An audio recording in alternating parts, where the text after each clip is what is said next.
You're good enough for dog food. Come on, say bow. I never thought I'd be subjected to such humiliation. Although our marriage is still fresh, I've tried to comply with this woman's demands in my own way, but it seems all for naught. She might be an alien or something. That explains everything. I don't know the language aliens speak, but I no longer wish to talk to her. My name is Allison. I'm a 32-year-old office worker. Perhaps influenced by my game-loving older brother, I've been fond of games since childhood, especially role-playing games that immerse me in unreal worlds. I've made many friends through social media, which I started a few years ago. One of them is my husband, Carmine. We both liked the same game and shared favorite characters and spells. When a new game came out, we'd go buy it together. After years of such companionship, we became conscious of each other and decided to get married. Carmine's parents are Stanley, who is often away on solo assignments, and Bianca, a housewife. Stanley, due to his busy work, comes home only a few times a year. Carmine's grandmother, Stanley's mother, also lives with them but has been suffering from Alzheimer's for a few years now, and recently, her hearing has declined, making conversation difficult. Grandma got forgetful all of a sudden when Dad went on his solo assignments. It must have been quite a shock, he said. Bianca takes care of the grandmother-in-law. Since Carmine lived alone early on, his parents-in-law's home is just Bianca and the grandmother-in-law. I wondered if I would have to take care of a stranger who wasn't even my parent someday. However, both parents-in-law are healthy, and it seems that the opportunity is still far off. I was completely at ease. Until that one phone call. One day, it was my day off, and after finishing all the housework I had accumulated, I was playing my favorite game. Then, an unfamiliar sound rang out in my room. What's that sound again? Oh, a ringtone. I rarely get calls, so I forgot my own ringtone. Seeing the displayed name, I tensed up a bit. A call from Bianca? It was the first time I got a call from my mother-in-law, Bianca, and though nervous, I thought something might have happened, so I hurriedly answered. Hello? You're late. It's common sense for a working adult to answer promptly when a superior calls. The sudden sarcasm made me instinctively want to hang up, but I refrained. Sorry, I'll be careful. So what can I do for you today? As if. You're free on your days off, right? Playing with that incomprehensible toy? Do some work. Fulfill your duties as Carmine's wife. Told to visit the parents-in-law's home on my next day off, Bianca hung up. After the call, I was in a daze for a while. Why must I be subjected to sarcasm from a call I rarely get? I thought about ignoring it, but she is Carmine's mother, after all. Maybe I'll just listen to what she has to say. I decided to think that way. Of course, I reported to Carmine that night. I'm really sorry. It's probably going to be a hassle, so you don't have to go. It was honestly comforting to hear Carmine say that. Still, it's infuriating. At times like this, there's a place I always go to after work. Hello? Oh, if it isn't Allison, something bothering you? Susan from the pottery school greets me with a smile and those words. I start with a light heart, but now I'm completely engrossed. Susan is about the same age as my grandma, but is still strong and willing to listen to my life problems. She's like a mom to everyone. Of course, pottery is fun, but I come here to talk to Susan. Listen to this, Susan. I got a rare call from Bianca, and it was a parade of sarcasm. You must be free, she said, or do your duty as a wife. I didn't expect to be told such outdated things. Susan always listens to my complaints without a frown. Just ignore that pointless Bianca. There's still such old-fashioned people around. People who say such things are often lenient with themselves. My son's wife is just like that. I may not be blessed with Bianca, but I'm surrounded by kind people. It naturally makes me want to try harder. On my next day off, I did as Bianca told me and headed to the parents-in-law's home. When I parked and headed to the entrance, Bianca was already standing on the porch. Oh, scary. I struggled to stay calm and greeted her. Good morning. The norm is to act 30 minutes earlier. Don't keep your superiors waiting. She said that, and though I had just arrived, I already wanted to leave. I can understand this for work, but why must I be scolded for her inexplicable convenience? And a 30-minute early visit can be inconvenient for the other party, which I don't want to do. No, but it's still 10 minutes early. As I tried to answer, I was shouted at. Don't talk back. Am I in the military or something? I looked up, resigned. I will never open my heart to this person again, no matter what happens. And I will never take care of her in her old age. Even if offered a large sum of money, I refuse. Really, you're late for the appointment. Well, I'm off now. Bianca said this and was about to leave, so I stopped her. Wait a minute, you call me here without explanation, and I don't understand. Well, I'm going out until tonight, so you will have to come here on your days off from now on and do the housework. And take care of the person holed up in the back room too. After saying this, Bianca left in her car. I've never met someone so hard to communicate with. She seemed kind when I met her with Stanley and Carmine, but that wasn't the case at all. I thought about going back without doing anything to avoid being scolded again. But more than that, I hadn't met my grandmother-in-law yet. Bianca had told grandmother-in-law, but since she didn't understand, she decided on her own that I didn't need to attend the family wedding. By the way, we only had a simple meal and didn't have a wedding ceremony. Later, Carmine and I were supposed to greet her together, but our days off didn't match, and embarrassingly, we never made it. Excuse me. As I opened the entrance door, a shocking scene unfolded. Too dirty. It wasn't quite a garbage house, but it seemed to be a matter of time before it became one. The room was overflowing with things, and a mountain of laundry, washed or not, spread across the floor, and the kitchen sink was full of dishes. Dust had accumulated in the corners of the room, and it was visibly appalling. The last time I came, the room was clean and tidy. What on earth happened? This is too terrible. As I was thinking this, I heard noises from the back room. Ah, grandmother-in-law. Thinking I should greet grandmother-in-law, I went to the room. Excuse me. Oh, since the day Bianca called me, I've been going to the parents-in-law's home as told. I've come to understand that Bianca probably spends every day out and returns home late at night. She doesn't seem to take care of the house or grandmother-in-law at all, and while she arrogantly tells me to do my wife's duties, it's clear that Bianca isn't fulfilling any herself. Maybe she got carried away because I obediently listened. I'm relieved that Carmine, who always plays with toys, finally brought home a wife, but after all, a wife is a stranger. I guess you're a free housekeeper. I was loudly told that once. In this day and age, harassing a son's wife is just unacceptable. Of course, I reported all of Bianca's actions to Carmine, who kept apologizing every time he heard about them. You don't have to go to that house anymore. That's what Carmine told me. He even said he would complain to Bianca himself, but I told him to wait because I had a plan. I continued to visit the parents-in-law's home because I was worried about grandmother-in-law.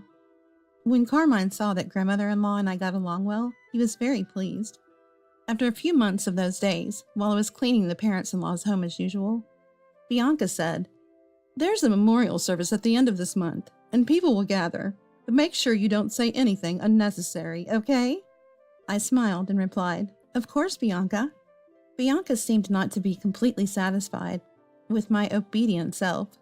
The memorial service was for Carmine's grandfather, the grandfather-in-law's death anniversary. He had already passed away by the time I married Carmine, but he was said to be a gentle and kind person. He got along very well with grandmother-in-law, and they used to travel together. Carmine told me they always held hands when they were out. Grandfather-in-law died of cancer, and grandmother-in-law took devoted care of him. But the parents-in-law did not help at all. It's just unbelievable. There's a lot of preparation to do, so make sure you come early, okay? And I think you know what I mean. Bianca said that, and I cheerfully responded, "Yes, I'll act 30 minutes early." Yet she scolded me. "Your voice is too loud, be quiet." I thought about throwing the TV remote at her, but managed to hold back. "You can talk like that now, but just wait, get ready." I looked forward to the day of the memorial service. The long-awaited day of the memorial service. I was told to come 30 minutes early, but I went an hour early. Sure enough, it seemed to be an inconvenience, and Bianca, showing her true colors, came out of the entrance angry, saying, "You're too early. There's such a thing as too much." Honestly, when I saw her face, I thought she was a monster. I quickly cleaned the room and prepared the tables when I heard a cheerful male voice say, "Good morning." Heading to the entrance, I saw the staff from a famous local steakhouse standing there. I had been there once with Carmine, and the meat was tender and quite delicious. However, it's not kind to the wallet, so it's not a place I can often go to. As if saying I was fine, Bianca pushed me aside and began talking to the handsome staff in a slightly high voice. "Good morning. Nice weather today, isn't it? Oof-oo-foo." I saw someone say oof-oo-foo for the first time and went back to preparing.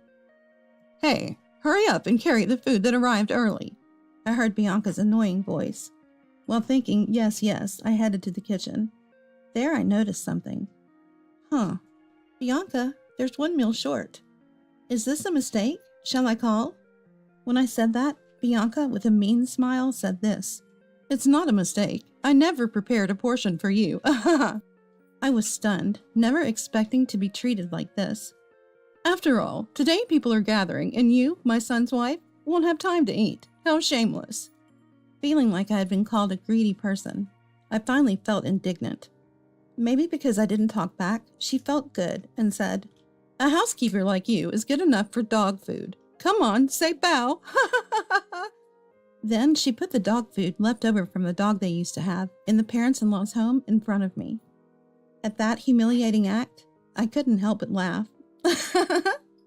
I would never understand this woman, not in a lifetime.